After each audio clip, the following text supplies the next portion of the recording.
ఇంకో పక్కన మనం చూస్తే ఆంధ్రప్రదేశ్ రాష్ట్రం గట్టిగా మాట్లాడాలి. చాలా వరకు ఇక్కడ సిజేరియన్ ఆపరేషన్లు ఎక్కువైపోయినాయి. ఎంత భయంకరంగా తయారైనాయంటే ఒక బిడ్డని కాన్పు అంటే సఫరింగ్ ఉంటుంది, పెయిన్ ఉంటుంది కాబట్టి సిజేరియన్ ఆపరేషన్ ద్వారా ఈజీగా తీసి ఇచ్చే పరిస్థితికి ఆప్షన్కి వస్తున్నారు. అదే సమయంలో రెండో బిడ్డను కూడా మళ్ళా సిజేరియన్ చేస్తున్నారు. కొంతమంది సిజేరియన్ చేసిన తర్వాత టుబెక్టమీ ఆపరేషన్, మగవాళ్ళు ఎవరు ఆపరేషన్ చేసుకోరు, మళ్ళీ మూడో ఆపరేషన్ అప్పుడే చేస్తున్నారు. అంటే మూడు కూడా సైమల్టేనియస్ గా చేసే దానివల్ల ఆడవాళ్ళ హెల్త్ కూడా దెబ్బతినే పరిస్థితి వస్తూ ఉంది. ఇలాంటి సమస్యలు కూడా ఫేస్ చేస్తున్నాం.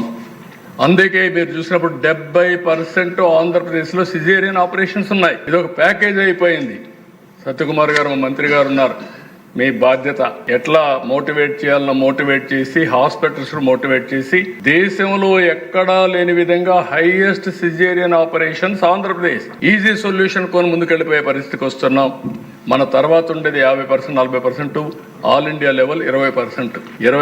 ఆల్ ఇండియా అయితే మన దగ్గర 70% ఉండే పరిస్థితి వచ్చింది. ఇది కూడా మీరు వర్కౌట్ చేయాల్సిన అవసరం ఉంది. ఇంకో పక్కన మిడ్ వైఫ్స్ కింద royal college of midwives England అంటే సేఫ్ డెలివరీకి వీళ్ళని ట్రైన్ చేయడం. సీనియర్ మన నర్సెస్ ఉంటారు, సీనియర్ నర్సెస్ కానీ 1.5 year కోర్స్ ఇది కూడా తయారు చేద్దాం. మళ్ళీ రివర్స్ చేయాల్సిన అవసరం ఉంది. సేఫ్ డెలివరీ కోసం, నేచురల్ డెలివరీ కోసం మనం ముందుకు పోవాల్సిన అవసరం ఉంది.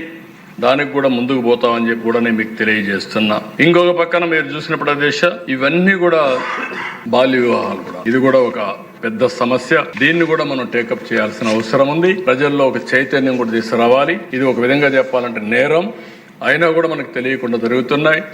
దీనన్నిటికీ పరిష్కార మార్గం చైతన్యం తప్ప ఇంకోటి లేదు.